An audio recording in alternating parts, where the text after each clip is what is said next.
Sabreker, apa kabar kalian semua? Balik lagi sama Bang Kim tentunya di channel Kaum Review. Kali ini Bang Kim akan melanjutkan cerita manhwa yang berjudul Misi Penyelamatan Bumi part ke-12. Bagi kalian semua yang belum nonton part sebelumnya, Bang Kim saranin buat nonton terlebih dahulu supaya kalian gak ketinggalan alur ceritanya. Oke lah, gak usah lama-lama, buruan subrek bagi yang belum subrek, karena kita akan langsung masuk ke dalam alur ceritanya.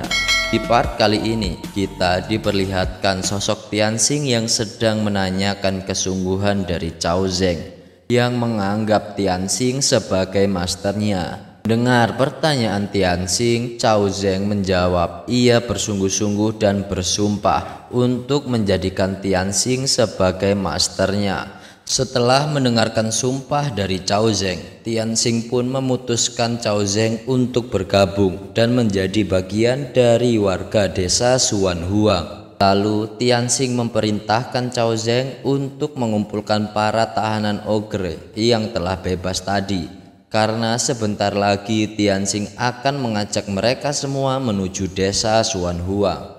Setelah Cao Zheng pergi menjalankan perintah Tianxing pun melihat ke belakangnya terdapat sebuah markas bekas ogre tadi. Ternyata ogre juga memiliki token untuk membangun markas dan wilayah mereka. Dengan rasa penasaran, Tianxing mengecek markas itu, barangkali ada sesuatu yang bisa ia manfaatkan. Pada saat memasuki markas ogre, tiba-tiba secara otomatis Tianxing langsung dibawa ke alam ki milik markas ogre tersebut.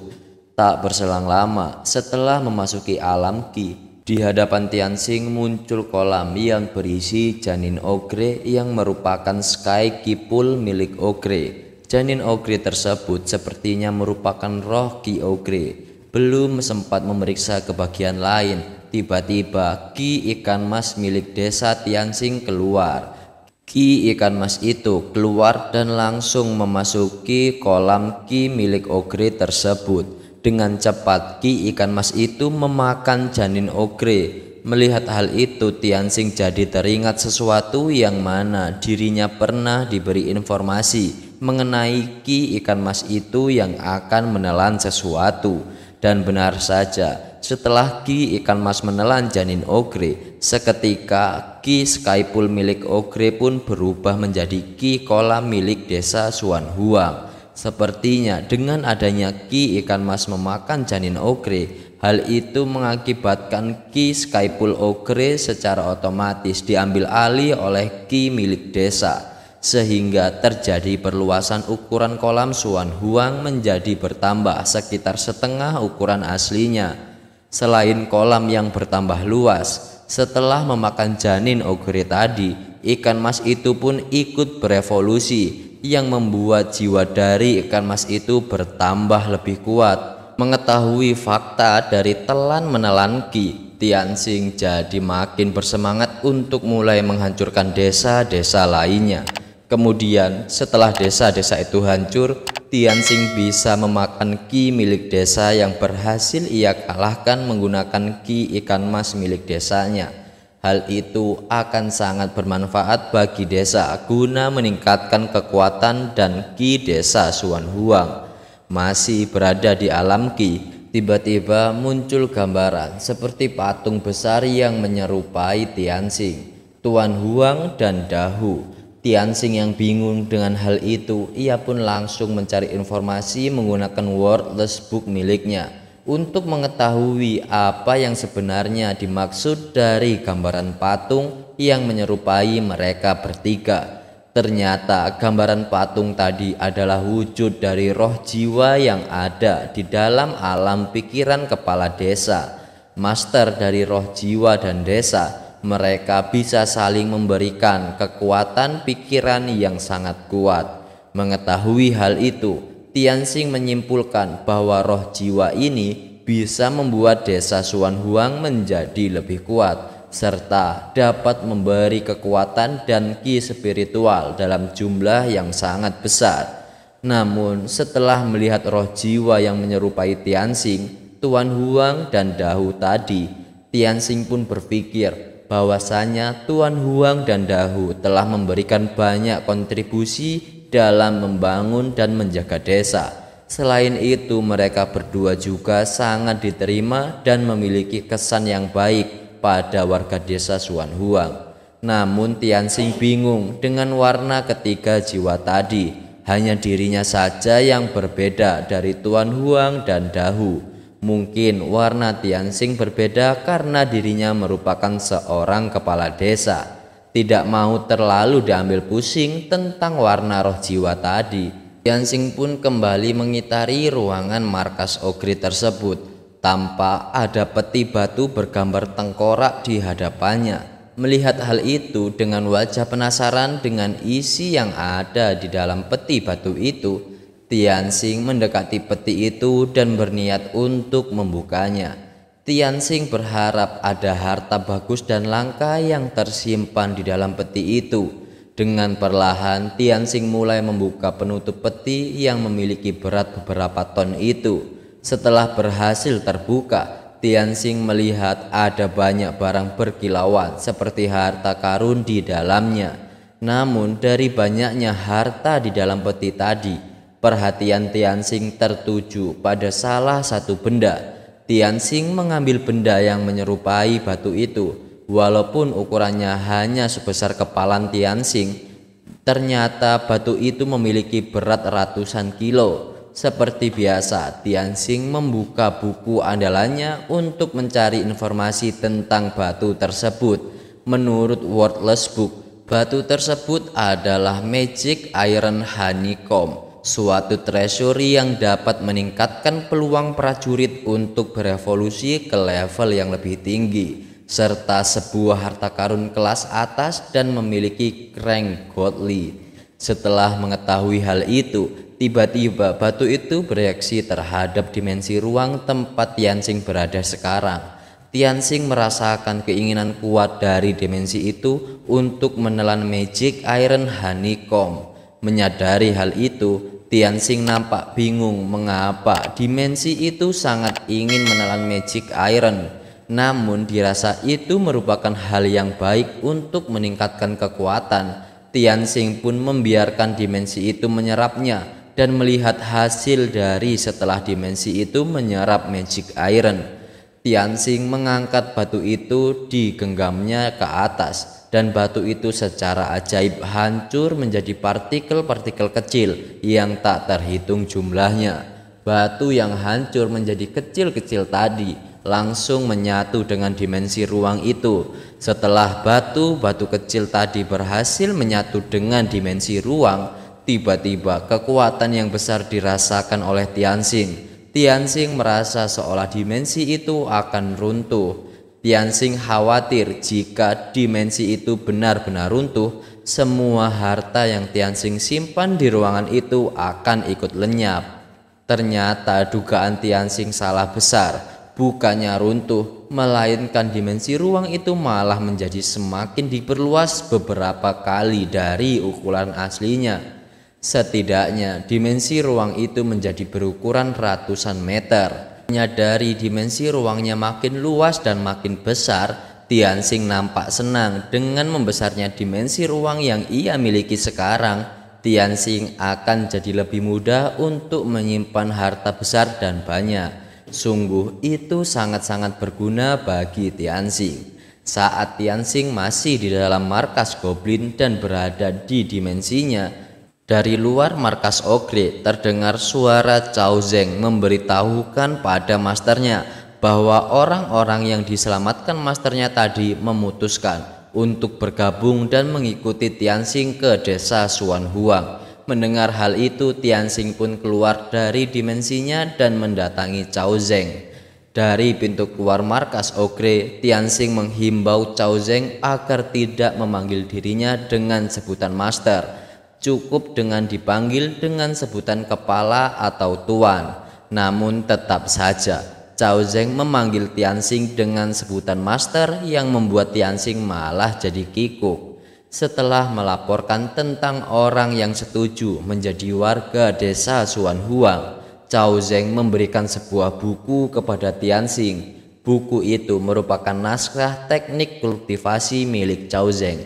Menanggapi hal itu, Tianxing mengatakan kepada Cao Zeng bahwa buku itu adalah buku pribadi milik Cao Zeng yang berisi tentang teknik-teknik rahasia miliknya untuk berkembang di masa depan. Jika Cao Zeng memberikan buku itu kepada Tianxing, kemungkinan besar buku itu akan dipelajari banyak orang dan teknik-teknik rahasia Cao Zeng juga akan diketahui banyak orang pula. Jadi Tianxing menanyakan keyakinannya apakah Cao Zeng bersedia buku rahasia miliknya diketahui oleh orang-orang desa Tianxing. Menanggapi hal itu, Cao Zeng pun bersedia walaupun akan ada banyak orang menggunakan buku itu selain Tianxing, karena dirinya telah mengabdikan hidupnya untuk Tianxing. Mendengar keyakinan Cao Zeng, Tianxing menerima buku itu. Tianxing akan meletakkan buku milik Cao Zeng di pavilion, tempat di mana Tianxing meletakkan berbagai naskah di dalamnya. Tianxing juga menganjurkan Cao Zeng untuk datang mengunjungi pavilion ketika sudah berada di desa, guna mempelajari dan berlatih menggunakan naskah-naskah di pavilion. Setelah semua tahanan tadi berkumpul, Tianxing segera mengajak orang-orang itu menuju desa Xuan Huang yang dipandu langsung dengan Tianxing. Orang-orang itu pun antusias dan bersedia mengikuti Tianxing menuju desa Xuan Huang. Beberapa saat setelah melakukan perjalanan menuju desa Xuan Huang, akhirnya Tianxing dan orang-orang yang dibawanya sampai ke tujuan mereka. Dari dalam pagar desa, warga melihat ada segerombolan orang yang mereka kira sebagai musuh mendekat ke desa Xuan Huang. Salah satu orang berencana memberitahukan Dahu selaku keamanan desa bahwa ada segerombolan orang yang ingin masuk ke desa mereka. Namun nampaknya tebakan mereka salah. Sambil mereka perhatikan lebih dekat lagi, ternyata gerombolan orang-orang tersebut merupakan Tianxing beserta orang-orang yang ia bawa menuju desa. Mendengar kepala desanya telah kembali ke desa, Tuan Huang dan Dahu segera menyambut kedatangannya. Setelah bertemu dengan Tianxing, Tuan Huang dan Dahu pun terkejut melihat fakta bahwa Tianxing berhasil membawa ratusan orang ke desa Xuan Huang. Dalam waktu yang singkat, Tianxing berhasil membawa ratusan orang yang mustahil dilakukan oleh orang lain. Setelah mereka semua bertemu, Tianxing memperkenalkan Cao Zeng beserta orang-orang lainnya kepada Tuan Huang dan warga desa. Dari situlah orang-orang yang Tianxing bawa resmi bergabung dan menjadi bagian dari penduduk desa Xuan Huang. Setelah Tianxing berhasil membawa orang-orang yang diselamatkannya tadi ke desa Xuan Huang, Tianxing pun pergi lagi untuk melanjutkan pencarian desa tetangga yang masih belum ia temukan. Dengan bermodalkan bukti adanya api yang ia lihat sepanjang malam pada saat memantau di atas Archer Tower, Tianxing yakin bahwa masih ada banyak orang lain yang menghuni hutan tersebut. Dan jika beruntung, Tianxing akan menemukan desa lainnya di dalam hutan. Perjalanan Tianxing nampaknya tidak sia-sia. Tianxing berhasil menemukan desa lain yang berada di dalam hutan. Sesampainya Tianxing di desa itu, Tianxing mencium aroma darah yang cukup kuat. Sepertinya di desa itu baru saja terjadi pertarungan. Penjaga desa yang melihat seseorang datang sambil membawa seekor buaya pun bertanya kepada Tianxing karena terlihat mencurigakan. Dengan santai, Tianxing pun menyapa dan mengatakan pada penjaga itu bahwa dirinya tersesat di dalam hutan. Lalu tiba-tiba dia tidak sadar sudah berada di dekat desa itu. Tianxing pun menambahkan, karena dirinya telah menemukan desa terdekat, dirinya berniat untuk meminta air minum di dalam desa tersebut. Dirasa itu adalah alasan yang konyol. Penjaga itu marah dan mengusir Tianxing dari desa itu. Namun sebelum Tianxing benar-benar pergi dari desa itu, dari arah belakang penjaga muncul seseorang yang mengizinkan Tianxing untuk masuk ke dalam desa. Dirinya mengatakan sebagai sesama manusia, mereka harus saling membantu. Anggap saja dengan datangnya Tianxing ke desa keluarga Yang, itu merupakan sebuah takdir. Orang yang mengizinkan masuk Tianxing tadi bernama Yang Yanping, seseorang putra dari pimpinan Golden Knife. Mendengar sambutan itu, Tianxing berterima kasih dan memperkenalkan diri pada Jenderal Yang. Menanggapi hal itu, Jenderal Yang mengatakan bahwa tidak perlu berterima kasih karena itu merupakan kewajibannya membantu sesama manusia. Jenderal Yang memperkenalkan diri kepada Tianxing dan menjelaskan bahwa desa itu merupakan desa yang dibangun oleh ayahnya. Desa itu bernama Desa Keluarga Yang. Mendengar nama jenderal itu, Tianxing jadi teringat tentang sejarah lagi, bahwa Jenderal Yang Yanping merupakan jenderal dari dinasti Song Utara yang berhasil mengalahkan dinasti Liao. Kemudian Jenderal Yang mengatakan pada Tianxing bahwa Tianxing merupakan orang yang kuat karena dirinya bisa membunuh buaya besar seperti itu. Menanggapi pujian Jenderal Yang, Tianxing pun menjawab bahwa tidak usah terlalu memujinya. Kemudian Tianxing bertanya kepada Jenderal Yang tentang apakah telah terjadi pertempuran di desa itu. Karena ketika Tianxing datang ke desa itu, Tianxing mencium aroma darah yang sangat kuat serta aura kematian. Tianxing percaya bahwa musuh yang di hadapan Jenderal Yang tadi merupakan musuh yang tidak sembarangan. Mendengar pertanyaan Tianxing tentang pertarungan yang baru terjadi di desa keluarga Yang, Jenderal Yang menjelaskan di desanya baru saja kedatangan kawanan serigala besar. Raja dari serigala itu sangat agresif sehingga membuat prajurit dan warga desa kewalahan menghadapi raja serigala itu. Maka dari itu mereka semua tidak boleh lengah dan Jenderal Yang masih harus kembali berjaga bersama prajurit-prajuritnya dan mempersilahkan Tianxing untuk masuk ke dalam desa keluarga Yang sembari beristirahat. Mendengar perkataan Jenderal Yang masih dalam keadaan waspada terhadap monster-monster lainnya, Tianxing menawarkan diri untuk membantunya. Tawaran Tianxing pun ditolak oleh Jenderal Yang karena Tianxing merupakan tamu yang harus diayomi olehnya. Jadi Tianxing tidak perlu repot-repot untuk membantu Jenderal Yang. Tianxing pun menuruti perkataan Jenderal Yang sambil masuk membawa mayat seekor buaya tadi ke desa keluarga Yang. Tianxing melihat keadaan yang ada di dalam desa. Terlihat beberapa orang terluka akibat pertempuran yang mereka hadapi melawan monster-monster. Tianxing yang sedang berkeliling desa melihat populasi di desa itu ada sekitar puluhan ribu, namun mereka semua terlihat suram. Dirasa dirinya masih harus melanjutkan misinya untuk mengajak desa tetangga sebagai warganya. Di tengah desa, Tianxing memperkenalkan diri pada orang-orang di sekitar desa sambil menawarkan daging buaya yang telah ia bawa untuk dimasak oleh koki di tempat itu. Mendengar ada seseorang yang menawarkan daging buaya, seseorang dari arah belakang Tianxing muncul dari kediamannya dan mengatakan bahwa dirinya bersedia memasak daging buaya tersebut. Orang itu menghampiri Tianxing dan memegang ekor buaya yang dibawa Tianxing. Sambil memegang ekor buaya tadi, orang itu mengatakan bahwa ekor buaya yang setiap harinya digunakan untuk berenang memiliki daging berkualitas tinggi serta memanjakan lidah ketika memakannya. Orang itu berencana akan memasak 3 views of a cloud dragon menggunakan ekor buaya itu. Kemudian untuk kaki si buaya yang memiliki tekstur lembut dan kenyal, dirinya akan membuat Ice and Fire Dragon Claw. Mendengar hal tadi, nampaknya Tianxing bertemu dengan orang yang paham tentang cara memasak, dan Tianxing bersedia menyediakan alat masak yang dibutuhkan orang itu. Mendengar perkataan Tianxing, orang itu berkata bahwa dirinya merupakan seorang koki bernama Lai He.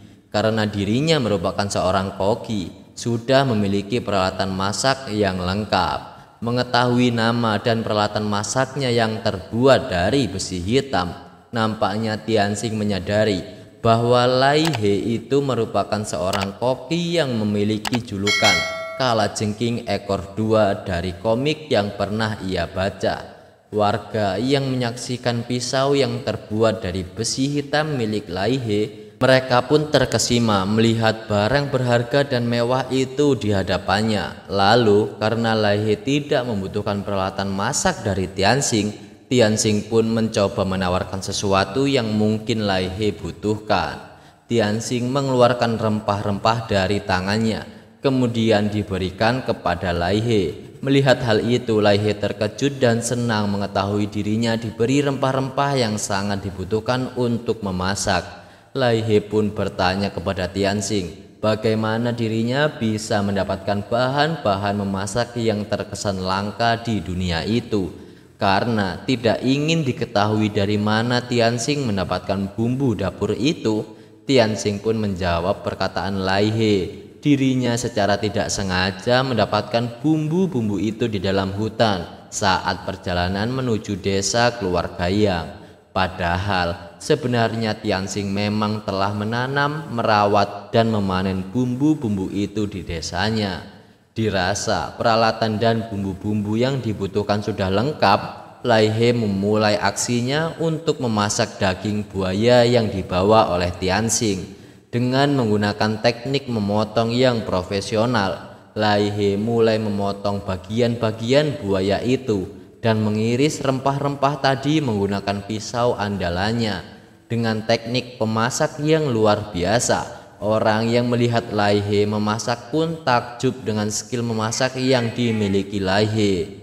Dengan cepat, daging buaya tadi pun matang dan siap dihidangkan. Hidangan pertama, Tianxing diberikan 3 views of a dragon yang terbuat dari daging ekor buaya.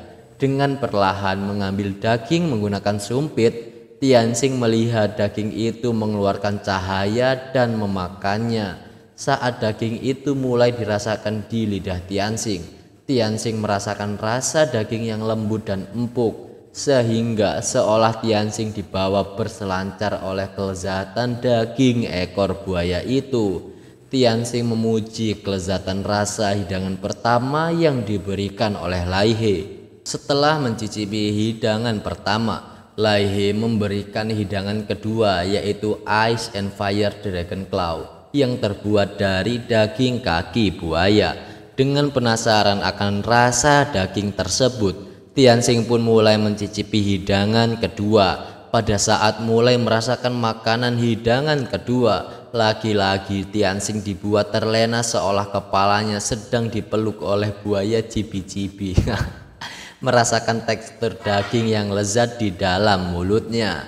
Dengan memakan daging buaya tadi, sepertinya hal itu memicu evolusi krusial meridian cooker milik Tianxing yang membuat treasure itu berevolusi ke level selanjutnya. Nampaknya Tianxing dapat meningkatkan kemampuan ke level berikutnya menggunakan cooker seiring meningkatnya level milik Tianxing selanjutnya. Dan akhirnya part ke-12 pun sampai sini dulu nih sabreker. Terima kasih buat kalian semua yang udah nonton video ini sampai selesai. Bang Kim ingetin buat kalian bagi yang belum subrek, silahkan di subrek terlebih dahulu.